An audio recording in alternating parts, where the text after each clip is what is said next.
Здравейте! Тъй като официално дойде времето на матурите и на изпитите след 7-ми клас, реших, че би било тематично да направя няколко клипа, свързани с това как да бъдете по-продуктивни и по-организирани в ученето си, в случай, че ви предстои да се подложите някои от тези дяволски мъчения, които не се подлагате сами, някой ви подлага. И е задължително. И не е хубаво. И да. Всъщност дори и да нямате матури или изпити или нещо да ви сорта, предполагам, че това видео все пак може да ви бъде полезно, ако искате да имате по-подредена стая и евентуално да си подпомогнете ученето за завършването, което за повечето хора не е чак толкова близо, но за някой от нас е.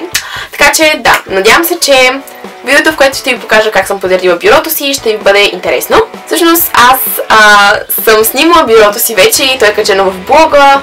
Някъде началото на учебната година, ако не се лъжа, направих публикация, свързана с това, но все пак реших, че на видео може да ви бъде интересно. Доста от вас всъщност ми писаха съобщения във Facebook да ме питат дали може да покажа как изглежда бюрото ми, тъй като, както знаете, съм така доста подреден човек и смятам, че за да учите като цяло по-пълноценно, трябва да бъдете в някаква по-приятна обстановка, по-подредена и по-разчистена.